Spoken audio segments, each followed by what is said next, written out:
Hello and welcome to Epic Loot Radio, episode 14. And today we're diving in to talking heavily a lot about Outriders. We're going to touch on the ripping of Anthem. And finally, we're going to talk about Destiny's 2, Witch Queen being delayed. My name is Brian, and joining me on the panel today, we have just the best panel in the history of podcasting. I'm going to start with Abby. Abby, you're new here. Welcome to the podcast. You cover Destiny. And guys, if you don't follow Abby, her tag is a part of this video. Be sure to go check out her content for yourself. Abby, why don't you take some time and introduce yourself to this community? Sure. I'm Abby. You can find me Abby Hour pretty much anywhere. And I mostly cover first-person shooter, third-person shooter, looter shooter type games. I'm a big fan of Borderlands and The Division and Destiny as well. Most recently, Destiny. Remnant from the Ashes is another great one. So anything that has to deal with loot and shooting, I'm there. I'm interested in it. And I've been on YouTube for the past few years now. So, well, congratulations on, I think, how many years now on YouTube? It's been consistently probably a couple of years. Yeah, there's we all have those really old videos that were just experiments at the time. Yeah, like if you look at the age of this channel, it's like, oh, he posted like way back in the beginning of YouTube, and then I never did anything with it. I'm like, oh, I'll start posting again. Why not? That's fun. Chaos, let's toss to you. We're actually just going alphabetical order. Why don't you take a minute to introduce yourself to those who might not know you? Hey, I'm Chaos. I play. There. It's the jam. I played Anthem. Yeah. Yeah, I play Anthem. I play looter shooters generally. I do enjoy Destiny. I'm really enjoying the new season. Shock horror compared to last week. I'm got my own YouTube channel. I used to cover Anthem. Well, we all know what's happened to that. I'm now covering Outriders quite a bit and looking to expand as I take on new horizons. And yeah, generally just enjoying video games overall. And if we got any iron breakers in the audience, we have Rory here joining us. Rory, why don't you take some time to say hi to everybody? You're the veteran, at least you're the largest channel here. I mean, pretty much anyone that does any content creation knows that subscriber numbers are not as important as a lot of people make them out to be. So it's so funny. It's so funny because there are people who are like, that number means everything, and then you're like, yeah. The reality of it is like YouTube knows how to put your videos in. Like, just hands down, 10% of people who watch my content are subscribed. So it's like, hey, YouTube's taking my videos and put it in places. I don't know. Anyway, go ahead, please. But basically, I do a lot of Monster Hunter coverage. That is like my main game. I started YouTube. I did a little bit of World of Warcraft at the beginning, long time ago, but then I kind of like transitioned Dark Souls and Monster Hunter and generally Japanese type games. Also doing a little bit of a 14 here and there, Final Fantasy 14, which is friggin' fantastic. And now, obviously, also checking out Outriders. I also played all of those other looter shooters that ended up being a little bit disappointing, like Anthem, Godfall, Marvel's Avengers, and there's probably one in there that I'm forgetting, but, I've played all of those a significant amount of time. We've had a history of forgettable looter shooters that have just, kind of come in and kind of like bowed the heck out really quickly. And I think that's the perfect time to jump into the conversation. And let's eulogize our Anthem for the last time. I'm going to start with Chaos because I think obviously you and me, we found each other playing Anthem. We believed in Anthem. We wanted it to stand with the other games that did get their second chance. Obviously, I felt like it was still a snowball's chance in hell, but I love betting on the odds in case in case they don't pay off. But let's say goodbye to Anthem for one final time, and then I'll never speak of it again. Chaos. Yeah, I mean, the news this week was really hard. This week's video that I made for Anthem cancelled was probably the hardest video I've made in the last 2 weeks. It was the most F-bombs I've ever heard come out of your mouth. Damn. Yeah, there was a lot cut out of that as well, I can tell you. Yeah. It was really emotional because I genuinely believed in this game. I genuinely loved this game. And for them to cancel it on the anniversary was just a bit too much for me. If they cancelled it the week before, I would have been okay. But on the anniversary week, I think was the biggest slap in the face you could get. And yeah, that really hurt me. Oh But man. it is what it is, and based on what I'm hearing now with Dragon Age, now that's no longer going to be a live service, and they're revamping that now and changing it to a single player. So that's going to have a lot of problems as well. I guess they never learn. Yeah, like I don't see Dragon Age faring well on that situation. It's like, oh, we had this game that we're planning to do Anthem, then we changed everything midway, and then we changed it again, and now we have this big plan for Dragon Age, and it's going to make sense to be co-op and all of these things, but we're going to change it back to single player now. It's like, what are you even doing? But they've already started development on it, based on stuff that I've been told from good sources. They were a good way in, like not miles way in, but paveways for the story and stuff like that have been done. And when you're talking about a live service game, the story is generally a little lighter than it would be on a single player campaign. Yes. So now that has to be completely revamped. And if Mark Darrah had actually at least done the foreground of anything in regards to story or where it was supposed to go, that now needs to be those gaps now need to be filled, because you can't have a single player story with a live service dialogue. Oh, you probably can. Whether that's successful or not, that's going to be a whole Well, lot. I mean, you can do a lot of things. Well, Abby, did you ever touch Anthem? Because obviously, it was definitely like it came out. It's 2 years. 2 years ago, flash in the pan, did not do well, and that's pretty much the story now. Did you ever touch it, or was that one? I played the beta, Mm-hmm. but I wasn't really too super interested in it. It was kind of one of those, well, we'll see what happens when it comes out sort of thing, and then we saw what happened, so it kind of was rough. But yeah, I never really got into it. The one of the core aspects of it, where I think that I hope that will come back, is the contrast of our experience in Outriders. Now, I don't know y'all's opinion on the game. I've avoided all y'all's content and tweets and stuff like that, just so that I could have a kind of a true kind of opinion on it. But as far as Anthem goes, for me, the thing that comes out of all of this is we could easily say goodbye. Like, there's no snow. Like, it was always a snowball's chance in hell, in my opinion, that it could do something, that it could come back. But I've seen it happen, a couple times, like with Final Fantasy 14 is a good example, and it's an example that it's I don't know. I guess it's the rare exception. It's the thing everybody aspires to have happen, but it happens so infrequently. We shouldn't put hopes that it would happen again. It's go ahead, Rory. You have a thought. The thing about 14 to me is that this is something that people should look at as an example of almost what not to do. As in, you don't want to start a game broken and then fix it over the next couple of years. Like, even Yoshi P at least I feel like he realizes this whenever he does an interview or something. He always says, like, what we did, we were able to salvage this. I never want to go through that again. Like, this was not a good experience. This is not the way to develop a game.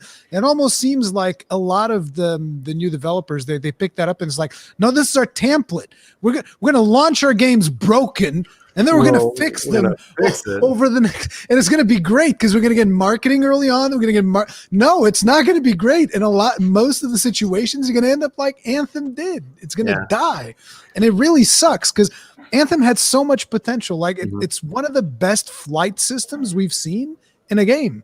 Like, you look, for instance, at Marvel's Avengers, you also have Thor and Iron Man flying. It was terrible. Compared to Anthem, it was terrible. Not even remotely in the same ballpark. And that's the thing. Like, I highly doubt we're going to be able to see a game like Anthem again because of how hard Anthem failed. Yeah. And at the core of it, though, there's lots of really good games just that we're currently playing. There's lots of good games on the horizon, and hopefully that can be a lesson that game developers, publishers, and gamers themselves can take into account. Hype is a hell of a drug. It's the lesson we keep forgetting, and it's that hype that essentially is like they sell games on, and that's why I actually have a huge amount of respect for what the Outriders is doing in this case, giving us a full-on demo. While it won't tell us about the end game, while it won't tell us about the core aspects of like are you going to play this game for 1,000 hours like Destiny, or is this going to be something where it's like a 60 to 160 hour game? Like only having the full game in our hands that we'll be able to understand that at the point. But I think we've said goodbye to Anthem, and we can say goodbye and good riddance. And now I want to talk about a lot of fun things. While we brought Abby on, while we were talking to Abby back in a couple of weeks ago, we were just like, hey, like, I see you're creating content. You guys, the community, recommended her to me. That's how I discovered her content. So continue to do that. Like, if you guys like Abby and Chaos and Rory, like, recommend, them to your friends and other content creators, because that's the best way. YouTube's algorithm doesn't really do that. And recommendations end up being huge. So just take that as a note. I'm going to start with Abby. Outriders hands-on impressions. You got to play the game yesterday. I have no idea what your experience was like. I do know that we were all having problems, so you got to go dive into some Destiny stuff while the servers are struggling. Yeah. Talk to us about your experience. What class you played? The floor is yours. Well, I feel like I kind of have a little bit of a unique perspective because I did play the Xbox Insider test as well, which was a couple months ago, I think. I can't remember. Time's flying by. But, and that was a lot more of the game than the demo. So it kind of was revisiting the game again, seeing if there are any updates to any of the gameplay and stuff like that. But I started out with Technomancer. I was really, really enjoying Technomancer. I love gadgets. I'm a very gadget-oriented player. Turrets, if there's turrets, and the mines and the healing and support side of it is also really intrigues me for the later game. We don't get access to the healing skill during the demo since we only get the first 4. But I went through the Technomancer, and then I've been working on leveling up all the other classes too and having them just ready to go for when the game comes out. I thought the demo is really great. It gives you kind of a first initial look at what the story is going to be like and, how the gameplay feels and all of that. I think there's a few like technical aspects that probably need to get cleaned up. I know the Technomancer, the throwing animation is a little weird. I know my chat was like, "What's going on with that mine you're throwing?" Like it's like, why are we twisting? And it's like, yeah, which is funny because I don't remember that being an issue when I was playing the Insider, so I don't know, but yeah, there's like a few little hiccups like that. I know I've heard a lot of people commenting that on PC, the cover system isn't as easy to use the controls, but on a controller, it feels pretty good. It's not as snappy as like Division, the cover system in Division. It's not as snappy. I wish it was a little bit better, but at the same time, I don't find myself having to sit behind cover and do cover to cover movements as much as you would in Division. So it's not as big of a deal. But we'll see what happens with later game.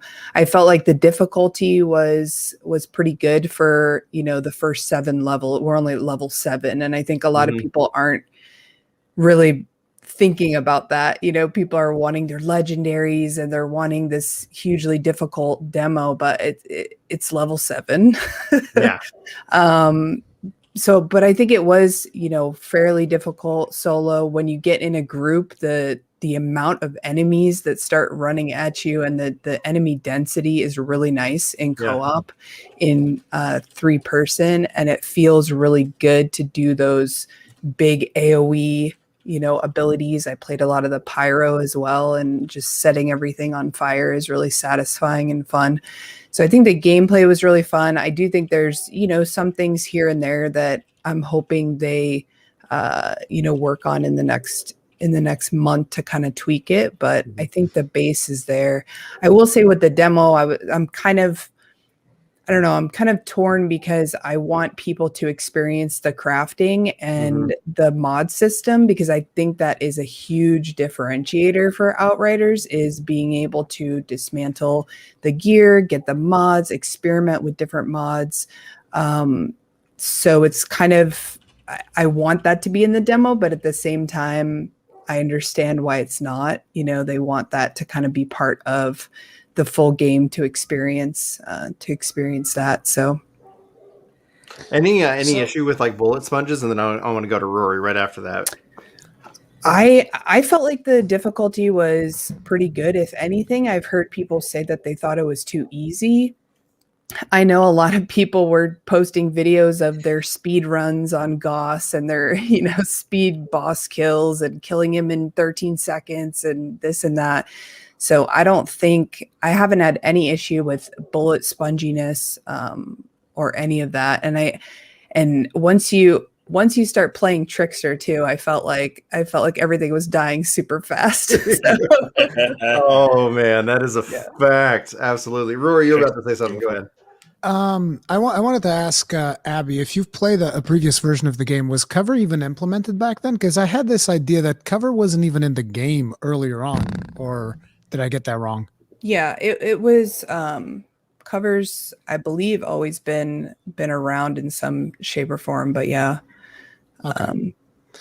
But in terms of for starters with difficulty, I had a very different experience. Like I really struggled with Pyromancer for some reason. I don't know what was going on, but I was playing solo, right? I wasn't playing with any other players. But when I got to that first optional boss, the one who's got a healing spell, like I must have been stuck there for like an hour or something. Like maybe not an hour, but a good long while I was stuck there. But then earlier this morning, I actually played with Devastator and it felt much stronger, much more solid than Pyromancer. So I don't know if maybe I didn't get like good weapons or something like that. It was kind of weird. But overall, my early impressions of the game were actually very positive. Like I was very positively surprised because I'm someone that loves animations, and the way that I was seeing the animations, they felt kind of stiff and they lacked impact. And in a way, they still do now that I'm playing the game. But one of the things was it felt better to play than to look at. So when you're looking at the game and when you're playing the game for this specific title, it feels very different. The moment-to-moment gameplay was much more visceral. But I think one of my biggest surprises was that I actually found myself really enjoying the story, which is rare. Like when you're playing looter games, you're like, man, who cares about the story, right? Nobody's here for the story. We're here for loot. And they have these cutscenes, and the cutscenes are really well made, but they suffer from the Hollywood shaky camera syndrome where the person holding the camera is going like this. And I'm just like, this is a video game. There's not even a real person holding this camera. You can actually just shoot. Like, think of Mass Effect, for instance. Remember the cutscenes in Mass Effect? You didn't have anyone like shaking the camera all over the place like madness. So I don't know why this is a thing in games nowadays. They feel the need to emulate a real camera, but you know. But yeah, I really liked the cutscenes. I really liked the gameplay. There's a couple of things here and there that I still can complain about the animations, but it does get a little bit nitpicky. The one thing that surprised me is that you all said you've played on PC, and I'm curious. We should go in order. We'll start with Abby, then Chaos, then you, Brian. Did anyone notice anything exceptional about the sound? The sound of the game. I honestly was, I know people haven't enjoyed the voice acting, but I really have enjoyed how the acting has caught me into those characters, like almost instantly, to where like within the first couple of minutes, I feel like I've known these characters for a long time while I'm still also discovering these mysteries. But the sound effects of it all, I like it, but I say all that and you'll be like, oh, the sound sucks, Brian. I say that because like I'm definitely not the sound guy. Never watch a review for me and on sound and music because I just am like, it's good. It's like I liked it. I'm a binary person in terms of sound design. Like it's either yes or no. You know, it's like and I couldn't even begin to critique. I found a couple people online who were like, they critique music and they critique sound. And I'm like, the way they think about it blows my mind. I'm just not that guy. Abby, did you notice Yeah. anything like special about the sound? I mean, I feel like I noticed a lot more like during the gameplay, not necessarily like cutscenes and stuff like that, but there's definitely audio cues for some of the other. I noticed in co-op anyway, there were my friends were, using their devastator abilities or whatever, and I was like, wait, what is that? So I'm like still kind of trying to wrap my head around some of the gameplay audio cues. Sometimes they tend to get a little bit jumbled together where you don't really know, like, okay, you're using this, but that was that sound or that was this ability. So just kind of learning those, because I'm a big, like, I like to listen to the sound cues coming from, Destiny and from playing like games like Overwatch and stuff like that. But as far as like in cutscenes and dialogue, I noticed some of like the screams and the the voice acting, but I just noticed a lot of the F bombs and the S. Just like like this is definitely like they're not tiptoeing around an M rating. They're like, no, F this, F you. Like, oh my god, just in casual conversation. You used to just run through the town, like you hear all the characters kind of talking, and it's like, oh man, like they don't like each other. And Chaos, did you notice anything about the sound? For me, the voice acting was amazing. It blew me away straight away. When I started listening to it, it took me instantly to the story. The gunplay was really awesome. I love the ambient sound around Enoch when you're just running through. Just got those little sparkles of fire. But the thing that I liked the most was because I was playing Trickster yesterday for the most part, when you use his skills, you can just hear them as the bubble comes out, and as you're using temporal shifts slicing through. They made so much effort to get the effects just right. I think it was really good. The only thing that I didn't like was the bosses sounded a little too quiet when they were talking.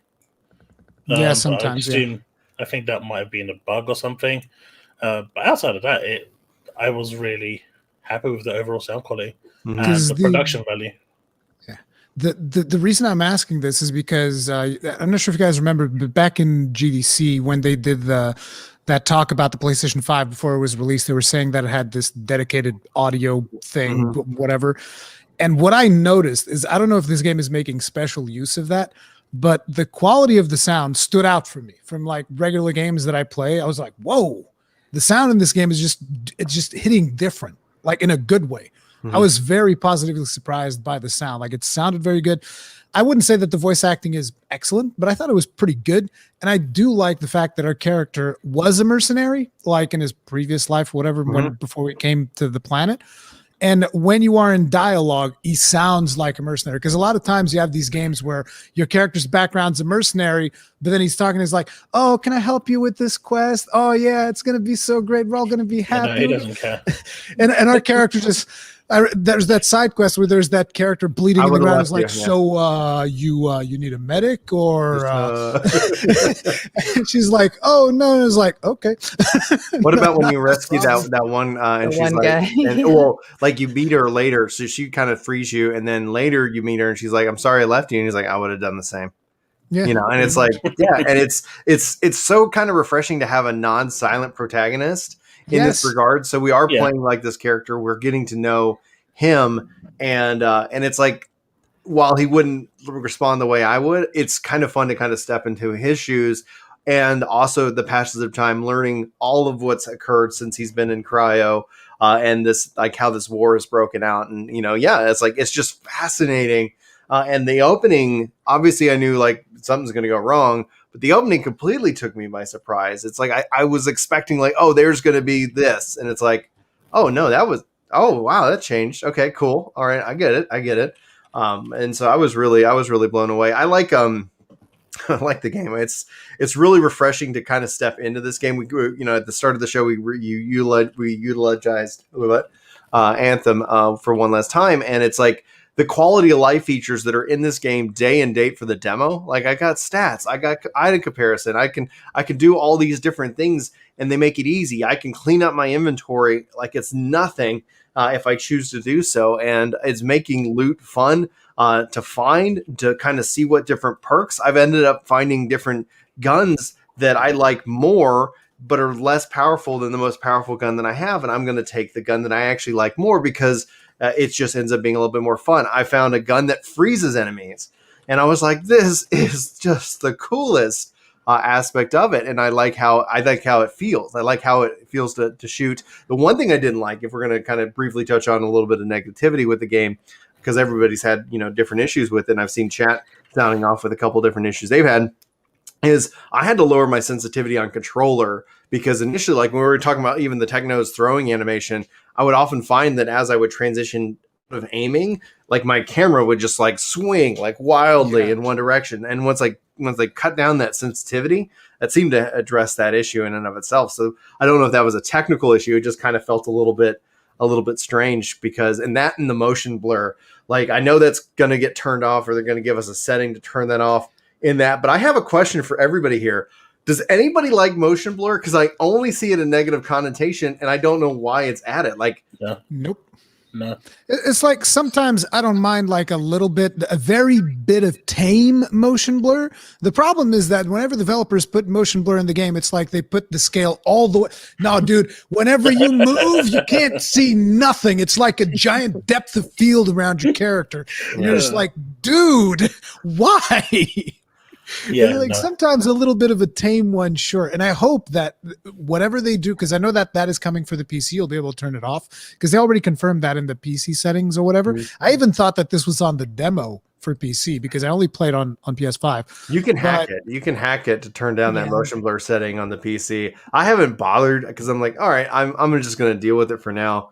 But it's like, whew. I hope you can turn that down in the console as well, because I don't want that ridiculous amount, particularly because as someone who is streaming, they also need to start thinking, because streamers are a big part of a lot of people watch stuff on streams and they're like, oh, this looks like fun, I'll get it, right?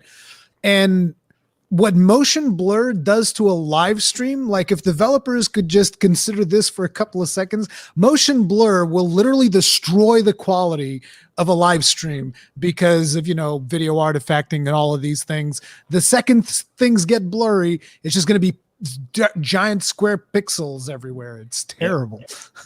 Oh man. Wolf and Soul says they absolutely nailed the starting sensitivity on PlayStation. That's really good to see. They didn't? No, they didn't. Okay. No. All right. Wolf didn't call it out. It's the same thing as Brian said. Like you tap the right stick and your character was like, whee! Yeah, I had that as well. Okay. Thank God it wasn't just me. Soldiered through it. Yeah. Abby, do you play keyboard and mouse, or are you a controller player? Controller. Yeah, that's right. It's how we stack the panel. Keyboard and mouse. Get the hell out of here. I actually got a couple PC people to switch over, because I guess the cover to cover system, the controls for getting into cover and going from place to place is better on controller. So it feels really good on controller, and so I'm really kind of pleased with it. I'm going to say this, like the game in an ultra wide looks amazing, but it's so weird for me, and maybe this is a standard thing with ultra wide support, because it's not like just the standard. Gameplay is great. It would shift a cutscene, which was not in ultra wide. So there's lots of times where it's like I'm looking at a 1080p image with these big black bars on the side, and then it would just cut into the gameplay, which I was like, oh, this is great. It'd be amazing if they could keep this resolution or this standard. Has anybody experienced those weird cutscenes that you load into just opening up a door and then it fades to black? Like it fades to black. Cutscene of you opening a door fades to black. Fades to black again. Yeah. Can we just cut that? Can we just cut that complete? Like, what is that cutscene being used for? I thought it was just homage to Resident Evil 1. But I think I think I've seen that in other games like this. Didn't Godfall had something similar to that? I think it might. I'm not 100% sure, but I've seen this thing happen in other games, and I'm just like, this is so weird. Why wouldn't you just load the cutscene flowing into the next area? So like, have your first fade in, and then the next fade out. You just cutscene directly into gameplay, and boom, done. Like fixed. I don't know why you got to go. Cutscene, fade to black, cutscene, fade to black, cutscene, gameplay. It's why? It doesn't make sense. Mm-hmm. So let's shift over into the classes because there's 4 classes, and I know it seemed like Abby, you were playing Technomancer. So let's start with you. Have you played all of them? What's your take on the classes so far? Was anything surprising? I've mostly played Technomancer and Pyromancer. I was getting into a little bit of Trickster this morning, and I haven't really played Devastator at all. Tanky classes kind of are usually on my on the bottom of my list. But Devastator does look pretty cool, and a few friends of mine have been playing him and enjoying him. But I love that Outrider, it seems like it's really going to be focused on like team synergy and using the different classes to complement your class, which I think is cool. I think Technomancer will be a really good solo class if anybody is planning on playing solo, because you get healing just by doing damage and through your skills and your gunplay. So it's I feel like it's a little more forgiving if you're solo and you don't have those other classes and players to kind of help sustain. Later on in the game, you also get the healing from Technomancer, which is huge for solo and for group play as well. So that was really fun. And then Pyro is just a lot of fun with the AoE and just being able to hit all the different enemies and do the tick damage and burn. That was really fun as well. So, Chaos, how about you, man? Like, what's your read on the classes?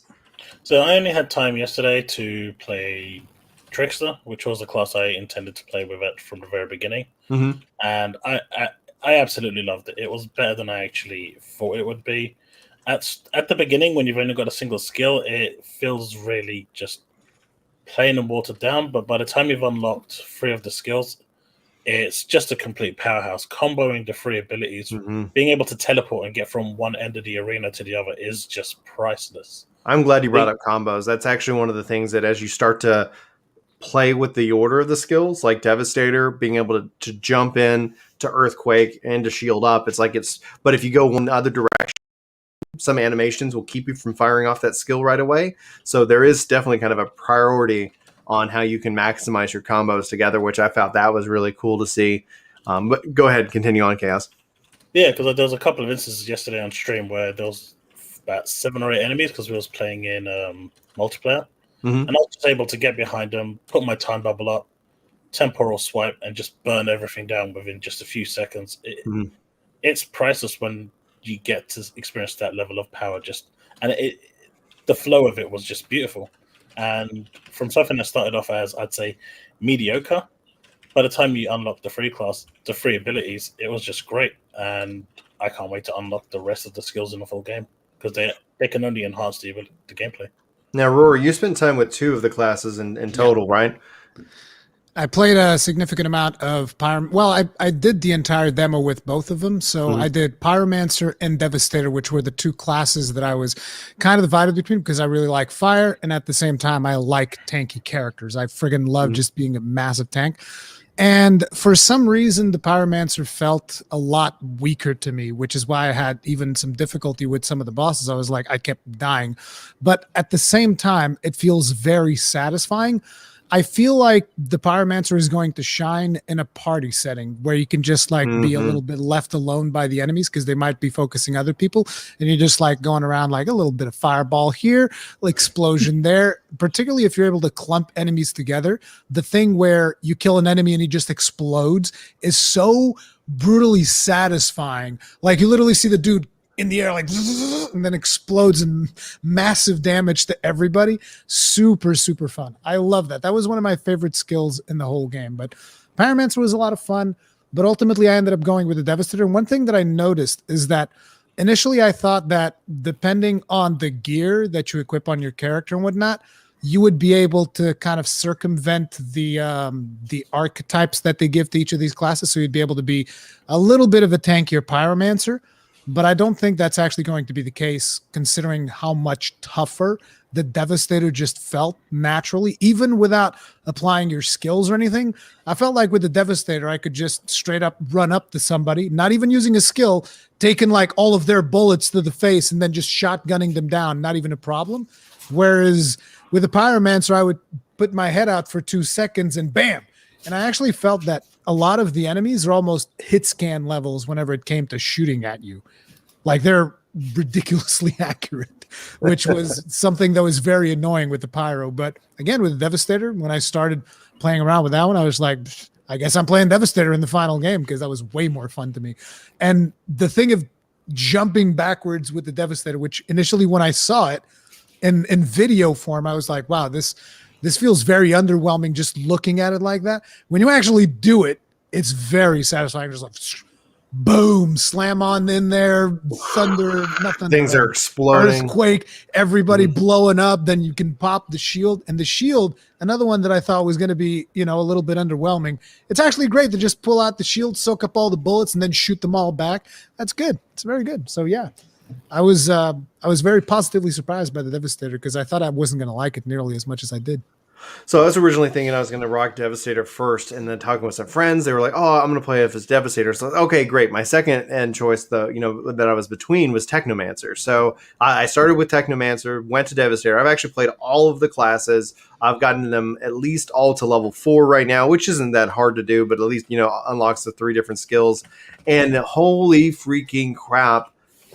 They're all awesome and at the same time so different from one another. Like you got to go and play your class in terms of healing, right? Like for the Pyromancer, like awesome. I love having a Pyromancer and a Trickster, and I love it whenever I'm playing multiplayer to have somebody else because I think the classes complement themselves so well. But to be able to go and put that fire in your, like, that means you mark them, so when they die, you heal, and that has that dot that it just kind of burns them down. Plus, you can push that fire through walls, so that ends up being kind of a whole different kind of game-changing aspect. So you're like, okay, great, you want to keep moving, and I find that like with Pyromancer and Trickster, I'm constantly moving, constantly like aiming on the go, and then doing a lot of dodge rolls and trying to get the dots out. And then Trickster's visually, like, I don't know, like one of the things that it's you notice it right away, but it doesn't dominate the experience. It's the visual aesthetics, especially of the skills.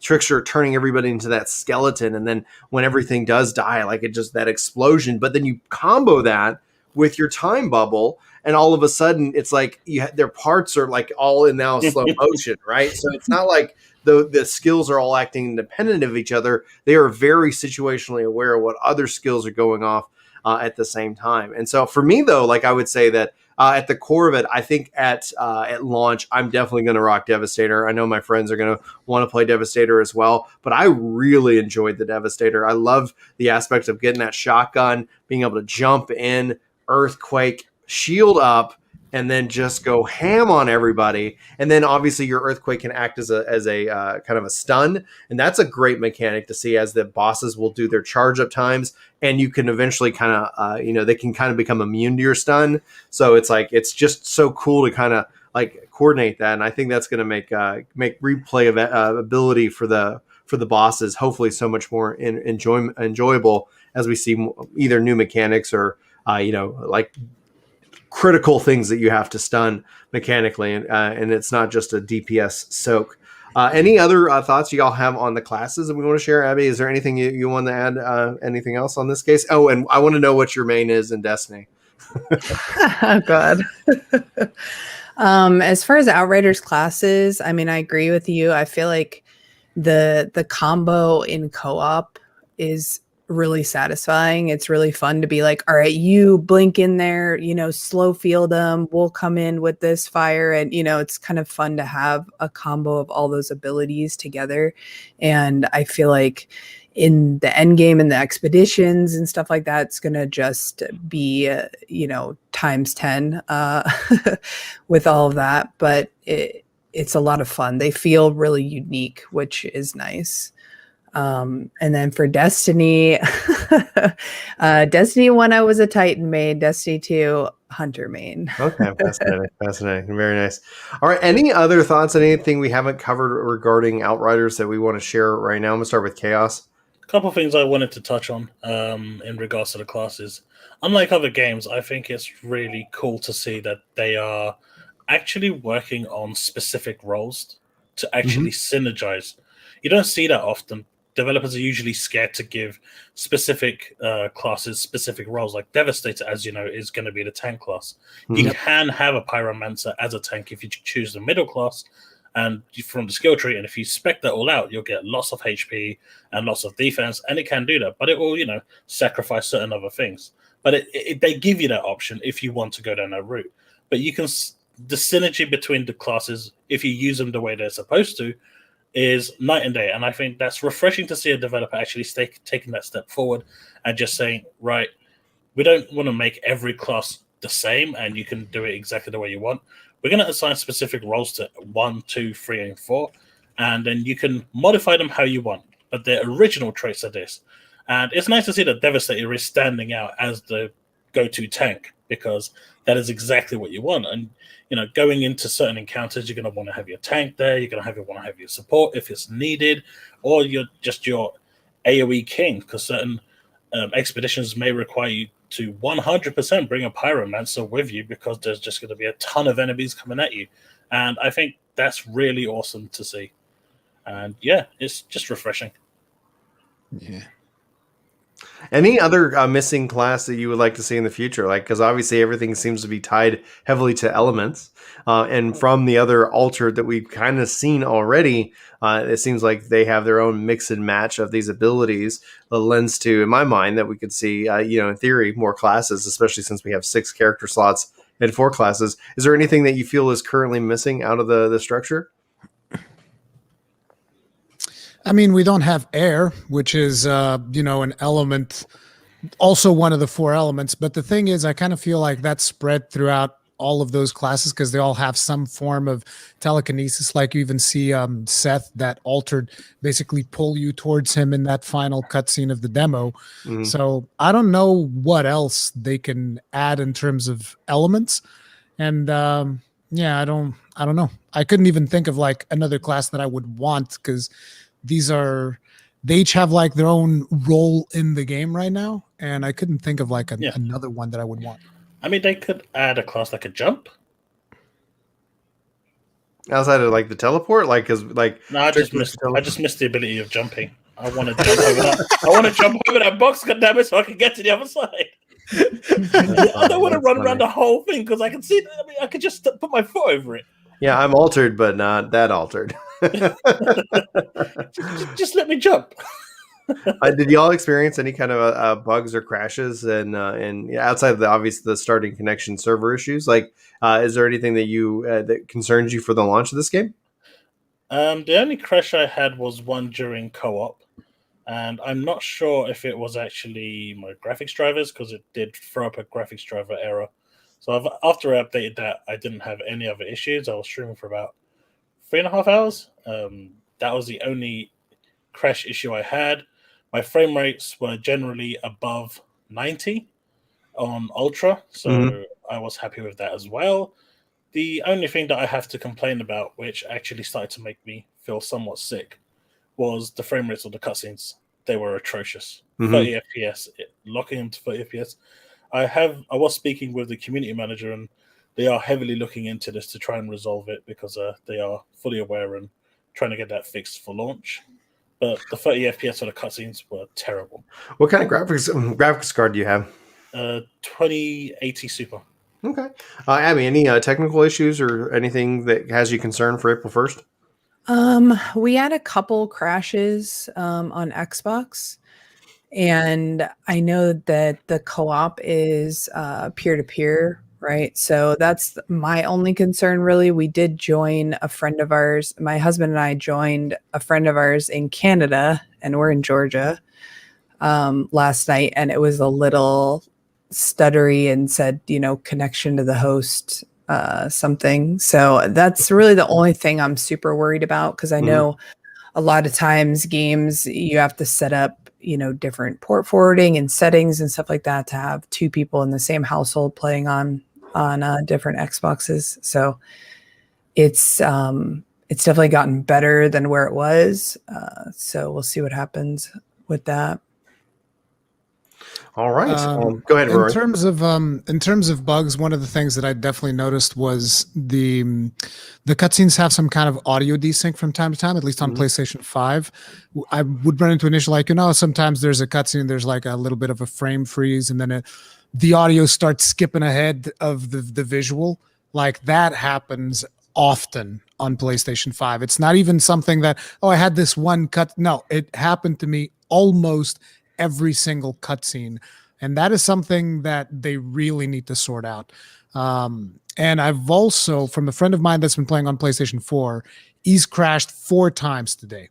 I haven't crashed once on 5, but he's been crashing all goddamn day. So that's not good. I know there's the issue with PlayStation players getting into the demo, right, like at the start. So thankfully for me, I haven't, outside of the initial connection issues, I haven't had any problems. I had one audio issue in which there was just this slight humming buzz, and quitting the game and coming back into it. But it was like to the point where I was like, am I actually hearing something? I can't really tell. And then I muted the game. I was like, okay, it's that little, whatever that noise was, is gone. So at the core of it, yeah, I'm definitely excited for the first. I think if they can get the motion blur, that feature to be off, that'd be great. And as any kind of adjustments, if they can adjust and fix whatever those throwing animations are on Technomancer, I think that'd be great. The shaky camera from the cutscenes, please. Yes. But honestly, I'm really excited to see where this goes. My only concern I have for the game is in misaligned expectations from the player base, because I see it a lot in the comments. What is this game? And I think, and this could be like, blame could fall on the developers in this case, is that they continue to advertise this as a non-games as a service game. They continue to say like this, like we're not a live service, we're not a game, but it is an always online game. And I think essentially it's covering their butts if it doesn't go well, because we've seen lots of shooters like launch and just it doesn't go well. But at the same time, I hear people, and saw somebody in my comments today saying, I can't wait to play this for 2,000 hours. And it's like, if that's the kind of gamer you are, that's awesome. But I don't have that expectation of that. If they want to keep delivering content, that's great. I like what I'm playing. I can't wait to play more. But I think there's a natural idea that like this is going to be a fix or a cure-all for, I guess, whatever game has upset them, and they're looking to make that shift. I hope it works, but I just don't see it. I see this being a game that we can play, we can have a lot of fun with, but at some point, if they don't make new content for it, and if that's not a part of their plan, all right, cool. Thank you guys. That was an awesome game. Let me know when Outriders 2 is going to come out. I'm, like that you just created a cool new franchise. Are you guys seeing that in y'all's comment section? Like what's the general community feel? It's kind of weird. Like I've gotten a lot of feedback from people that just because we couldn't log in the day of, a lot of people in my chat were like, dead game. I was like, jeez, we haven't even started the game. It's already dead. What do you mean? I haven't even logged in. I have to think those are trolls. That are welcome to the internet, you 13-year-old child. But it's like, I almost think that the fact that they had all of those server issues yesterday is a good sign, because it means there's a lot of people interested in playing the game. Oh, yeah. And sure, it doesn't look good on them for like the first 1 hour or 2 hours or whatever. There was all these issues, but the fact that they were able to solve it in 2 hours, like remember Diablo 3? Fixed it fairly quickly. How long did it take Diablo 3 to get rid of error 37? Like, I still get like random errors in Destiny 2. Like, what is this? What is this beaver error? Dadgummit. What game on launch doesn't have server issues? It's like a trope. It's going to happen because everyone and their grandma is going on. It's a trope. It could be. You can say that it shouldn't happen as soon as it doesn't happen. And the fact that like nobody's immune to it, and then the argument is like, well, just make an offline mode. It's like, okay, like that's a fair argument. a game. They could have made this with an offline mode, but they didn't. And they're not going to. Like, there's just you can hope for it all you want. They're not going to sit here and say now for whatever reason it does not require the internet. The thing about the expectation of how long you're going to be playing it, though, like after what I've played yesterday, I could see myself potentially playing it for I'm expecting to get 100 hours out of it. If I don't get 100 hours out of it, I don't care. Like if I get, let's say 50 hours out of it, I'll be fine. But I would expect with my usual tendencies with these games, I'll probably get 100 hours of it. If I really enjoyed the end game, I can get significantly more, but I'm not expecting more than that. And ultimately, I feel like a lot of people, they want every single game that comes out to be this revolutionizing thing. Like, no, this game needs to break the mold and do all of these things. I don't necessarily think that Outriders is breaking a mold, but if the demo is any indication of the quality of the final product, I think it's just going to be a solid game overall. It's not going to be an amazing transcendental experience, but I think it's going to be a pretty good one. That's my initial impression from my hope is that with the game itself that it's successful, because I want more of it. Like I really like if what they've delivered already in this demo is able to carry that consistent and that quality throughout the total game and into the end game. Then the fact that it's like, oh, if in 6 months they decide to drop a new DLC, new expansion, new content, that's great. All right, let's jump back in. And that then gives value to the reason why you might try to go grind for that perfect, build, right? Because then you can take that build into the new content, etc. And the fact we can upgrade our gear, and it's unfortunate the demo doesn't show off that system. So ultimately, like I think that's going to be something that if you're on the fence, wait for reviews. But if the demo is exciting for you, like it's your money, you do what you want to do with it. Go ahead, Cass. Like I said, the first thing that I got asked when I was streaming is this the Destiny killer? Oh God, don't curse it. Don't curse this game with that title. I think that's the wrong way to go about it because this game is so different to Destiny. Yeah. I would compare this more with, Remnant as opposed to Destiny.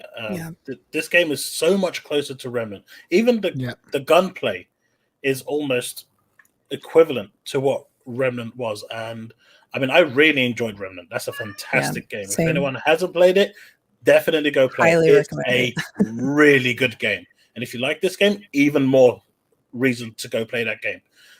But I don't see this as a multiplayer type of game like Destiny is. I see this more of a co-op game, and that may sound weird making that distinction, but there is a clear distinction there. And this is a game that I can just team up with 2 of my friends and just go in and have a really good time. It doesn't mean I'm going to have 10,000 hours worth of good time here. It could just be I'm going to have like 100 hours, 200 hours worth of good time, and then that's it. It's got a shelf life, and I think people need to make that distinction when they go into this, because if they're expecting it to be a Destiny type like game, which is, to be fair, what a lot of the media was trying to hype it out to be. It's not like that at all. It is a co-op game that you play with a group of friends that has a start, middle, and an end. Well, you're able to capture kind of that angry Destiny burnout, right? Like, you spent like I typically will see in a Destiny post, like people come in mad at Destiny, and I always ask, how many hours are you in now? And they're like, 2,500 plus. And it's like, yeah, I bet you're pissed off. And you hate this game? Yeah, man, this game is dead. It's been like 1,000 hours in 1 week. In defense of this game is dead, like I never view that mindset as a community view. I always view that as an individual view.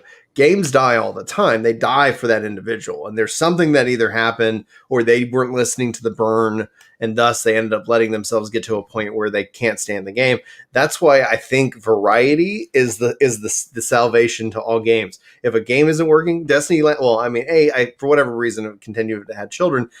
Destiny has not worked for me whenever a new baby comes into the fray, and that happens to fall on a season as well. So I just kind of bounced out of the last season. I haven't really been able to get back into it this season. I've just been so busy. But Izzy is starting to sleep through the night, so I actually played a little Destiny PvP, and then I remembered myself going, Man, it would be really great if they did something with PvP, like a new map, maybe. I don't know. Like, I don't want to ask for the moon, but it would be really cool if we could get something. I think that's a perfect transition, guys, into kind of our third topic here. And that's going to be kind of what's going on with Destiny. Destiny, the Witch Queen is delayed. They're removing sunsetting. They talk about a revision to PvP. Crossplay is coming in and season 15. They're going to start betaing crossplay as a part of season 14. PC and console aren't going to be put together unless you actively seek out that. And honestly, I'm excited. I think essentially that's only going to strengthen Destiny, regardless of its flaws, regardless of its faults. Abby, I want to go to you. I've seen more of your Destiny content, so obviously you cover multiple games, which is a healthy practice. But let's talk about what you like about the news that's coming out of Destiny, and what you don't like about it, because I want to know.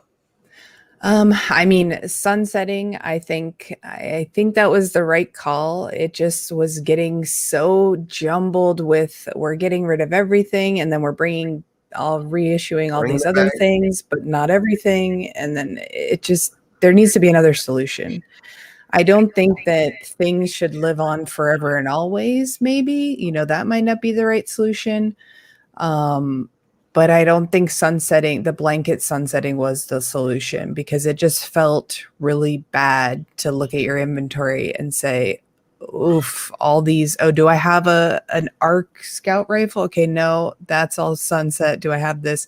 So I think it's the right move. I think there needs to be some sort of solution, but I think it needs to be something more exciting. My view has always been that sunsetting was horrible for armor. It felt really bad for armor because there was really no reason, because our armor doesn't have anything but just stats. It's just a stat on a page, and I'm just looking for the same stat on a new piece of gear. So it just felt really bad. Well, the investment, you could also then make it armor with Armor 2.0. It just basically told me, I'm not going to do that. Like, I'm just going to sit on these things because I don't know. And I'm not going to sit here and grind it out because it doesn't really matter. I'm not doing like the hardest content of the game, but I stopped masterworking. Right. Because I was like, it seemed like they just put that in place as a way to get people to regrind materials every season. But people said, no, I'm not doing that. I'm just going to keep these at energy 9 and not actually, masterwork them or whatever it is, because a lot of the content you don't really need to. So I'm hoping that in the future, they said they're going to work on a solution that's probably not coming till after Witch Queen. But I hope the solution involves something a little more in-depth on the armor side in terms of the gear sets. I really liked what they did with the Aeon Soul, with the Aeon exotics, with their own exotic mod slots. Maybe there's something where you get, new perks, new mods, stuff like that for these different armor pieces. So there's a reason to go out and grind them and to get new pieces each season. And it's not just a slap on the same stat and swap it out. What's your current read on the current season? I'm enjoying the current season. I don't like what the changes they made to the Umbral system. I was really excited to do tier 3 Umbral focusing because I really loved in Season of Arrivals when you could get a weapon with multiple perks, so you could swap between the two in the last column. They brought that back, but they put a cap of, I think, 3 focuses. So it kind of limits your grinding. If you wanted to go out and grind those battlegrounds, day in and day out and focus all of those that you wanted, I feel like we should be able to do that. I wish they would take the cap off of that. But I do like the battlegrounds activity. I love the enemy density. I love just the feeling, like you just feel like there's so many enemies and you can use a lot of the big AoE stuff with stasis. I've been using the new Warlock exotic chest piece in battlegrounds, which is really fun. You get your supercharge on the same energy weapon kills. And so it's been really fun experimenting with that. But I do feel like with battlegrounds, the rewards need to be, they're a little underwhelming, I guess. I was really excited at first, to farm out those weapons. I really love the new SMG. Is really fun. Using rockets again is great. I love the balancing changes they made to rockets. But yeah, it just feels like the rewards are a little, the weapons are not jumping out at me as much for the season. Now for the playlist rewards, I'm really loving the weapons that are in the playlists and Crucible and Gambit and Strikes, but they did talk about that yesterday a little bit about tweaking the drop rate, which I think is the right call, because I've been trying to get a sidearm in Crucible for the entire season, and I think I've gotten one so far with poor rolls. So yeah, and they're going to be adding more playlist, specific weapons and stuff as more seasons are added. So it's going to get harder and harder to get those ones that you want. So I think increasing the drop rate of those is definitely the right play. Plus they have like 12 perks in each column. So getting the right combination is difficult. Chaos, how's the current season treating you? I've only recently started. I'm enjoying it. I missed the last 2 seasons, jumped back in because I heard a lot of good things from people who actually took breaks as well. I'm actually really enjoying it. The Battlegrounds for me is fresh at the moment, so it's still like the honeymoon phase. So I'm enjoying the combat. It's just a free-for-all with many objectives that you have to do to progress, but it's a change from just standing there and dunking moats, or standing there or throwing orbs. It's still kind of like throwing orbs, but you're blowing up generators and stuff. But it's a nice change, and there's a lot more cutscenes that I've seen. I think this season has more cutscenes than the last 3 seasons combined, which is nice. Story content and dialogue. So overall, I'm enjoying it. I think the thing that Destiny right now is missing for me, and it's something that Abby touched on, is the armor being sunset and stuff. I know that's going to be stopped, but something Destiny 1 did that was really important to me was make those weapons and armor personal. When I beat Crota in the raid and I got the raid armor, it made me more powerful in that raid. That you wanted that armor because it stood out from everything else. You couldn't use it anywhere else because it was pointless. The stats from there wouldn't be used, wouldn't be effective. But inside that raid, they gave you the edge. And I think that's what Destiny 2 needs. It needs weapons and armor that are specific to certain encounters that make it personal, and then don't take it away. Mm-hmm. Rory, I know you and I've talked, and you've touched on it a little bit in the past, but have you followed any of the news regarding Destiny in and of itself? Because I know you follow, Monster Hunter. You've been doing a lot of Final Fantasy, and the question I guess would be is that what would Destiny do to get you actually to perk yours up? Because obviously, I think there is a connection with Outriders and with some of these like looter games, and Destiny does have a little bit of that action.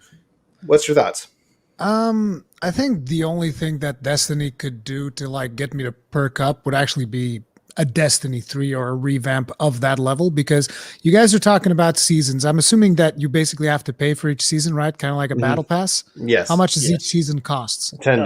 Yeah. $10. So you pay $10 for a season, then you have like some people have the free track, I'm assuming, and then the paid track. Yeah.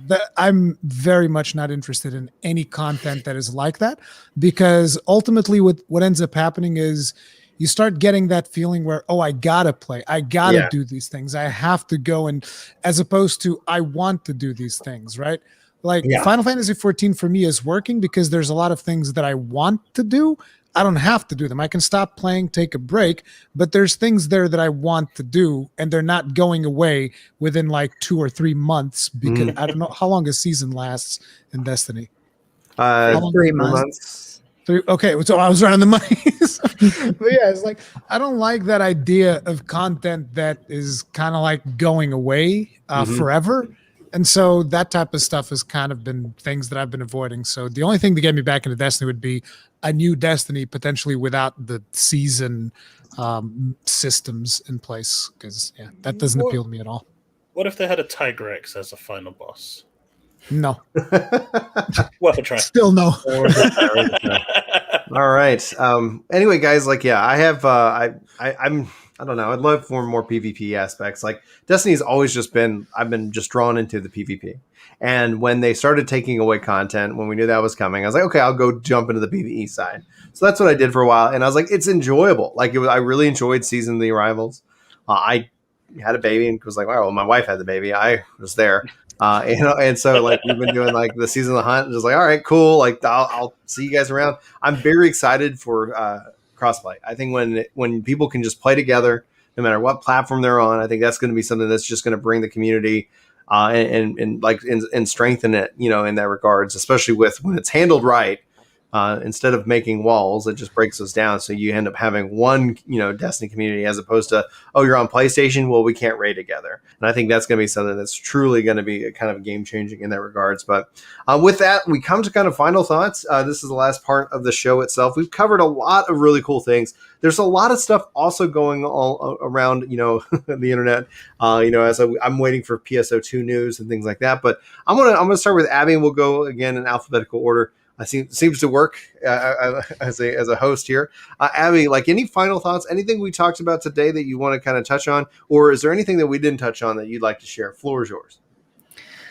I'm just excited for, April 1st for Outriders. I'm excited to get into it. I'm excited for people to see more of the game, for the crafting and the modding. I'm excited for all the other gaming communities. We've got some Borderlands people, some Division, some Destiny. We've got a lot of people interested in it. So it's going to be interesting to see what they do with that, what, other content creators do with it, and the community itself.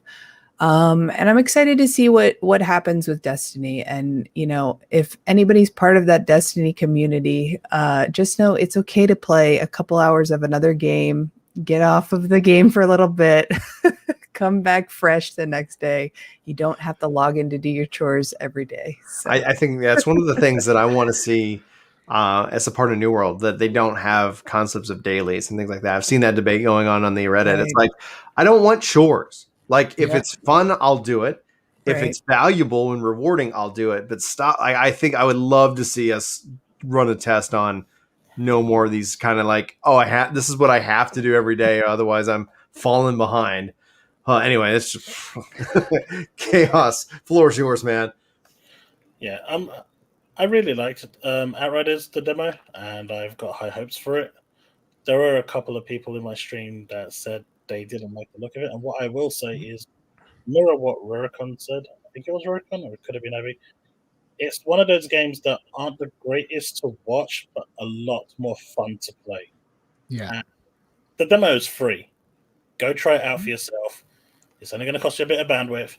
You may be surprised. And, it's okay to try out other games once in a while. It's also okay not to like Outriders. I've seen plenty of people said, I tried it, wasn't for me. Oh, yeah. Great. Thanks for trying it. Like, at least you tried it. Don't just listen to, the media or, anyone else. Everyone Do has not their listen own to us. Everyone has an opinion. And, back in the PlayStation 1 days, there used to be a fighting game called Battle Arena Toshinden, if any of you remember I remember that, man. And I absolutely loved that game. Loved it. But it was slated to hell on magazines and everything, and no one wanted to play it. But it was such a good fighting game if you gave it a chance. And that's always the thing I go back to, because, don't judge a book by its cover or by what the media says. If you have the opportunity to try it yourself and make your own mind up. Rory. I think I'd have to reinforce what Chaos said here, which is I've seen a lot of people just instantly say, game's not good. I made a poll in my channel about asking if people were going to play Outriders, and I don't remember the exact percentages, but I know that a lot of people just straight out said, I'm not playing the demo of Outriders. And I'm like, why? It's like, have you gotten so burned by other games? They're like, I'm not even giving this genre another shot. Like, I'm just You don't have to tell anybody. Just play it privately in your own room. Because I just think that I personally like, even if a game looks like it's going to be bad, Like, I'm always curious to find out, is it really bad? Like, a lot of people never played Anthem. And it's like, I don't regret having played Anthem. I enjoyed it. I would not trade the time that I played Anthem for playing another game because I had a good fun time while playing Anthem. Yeah, it had a lot of problems, but you can still have interesting experiences there. And I just think that nowadays people kind of tend to close themselves off of video games because someone said, this game's not good. And then they're like, they don't even try it. And I'm just like, I don't understand that. Like, even if I say that a game is bad, I'll be like, hey man, if you like it, you like it. It is what it is.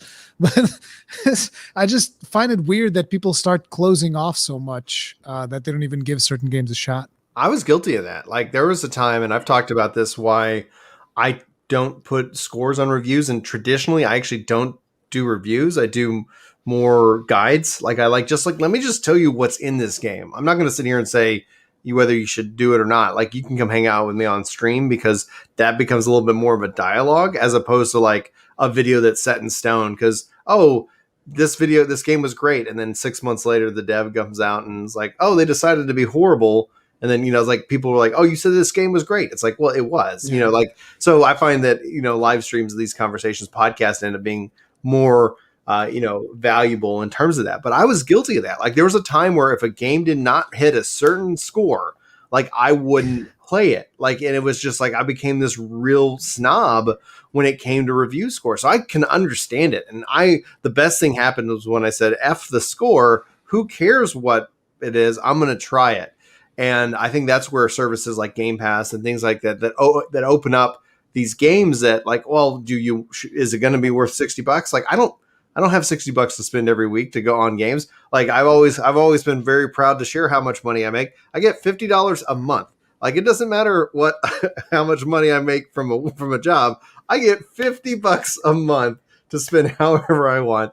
And thus I have to be strategic with like what the game purchases that I make and more. So it's like, yeah, like I get it from a value proposition. And that's why things like Game Pass, things like that, games like Final Fantasy 14 have so much promise and potential, and why I kind of gravitate more towards games where I have a kind of a community, a multiplayer aspect. That Xbox Game Pass was how I got into Monster Hunter, and I played 120 hours of that game. So y'all should talk. Yeah, I mean, there's and now we've been playing Deep Rock Galactica is on there as well. Remnants on Game Pass. So Remnant from the Ashes is on Game Pass now. Yeah.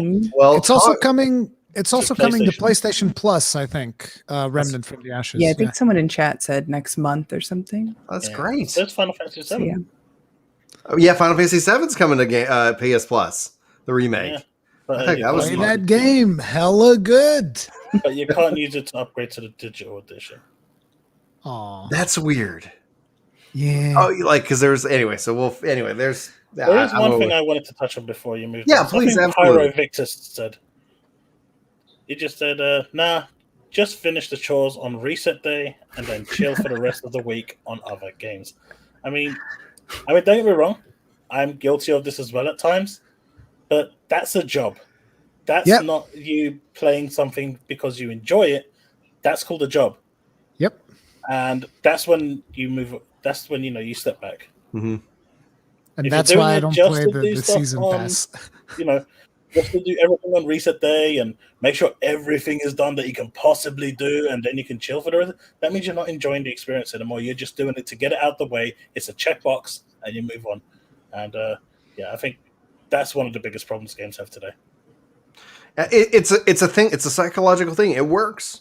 It works. Like if your goal is to get people logging in and touching your game every day, put out a carrot, right? And make that carrot like a pizza. And then there you go, and it's like, okay, let's go. And then essentially what I think happens is that you do that so much, eventually, just like if you had pizza every day, you look in the mirror and you're like, oh, wait, like what? Gradually, it's not a problem. But I think overall, it leads to the illusion of fun. Ends up feeling more like, and why people call them chores. There's a reason why, as gamers, we don't call them dailies, we call them chores now, because that's what they feel like. And that's, I think, that's probably a topic for another day or for a video. Guys, if you've been watching this live or in the audio form, thank you so much. Be sure to follow Abby, to follow Rory, to follow Chaos. These are legends. They make excellent content. You should definitely go give them a shot and check out their channels. Their links are all linked as a part of this, so please sure to use those links and go check out their content. All right. Thank you, guys. You've been wonderful. Thanks, chat, for hanging out with us. But I think it's time we say goodbye for episode 14 of the Epic Loot Radio. My name is Brian. I hope you have a fantastic day, and I hope that you find something fun to play, whether it is Outriders or Destiny or whatnot. But until next time, take care.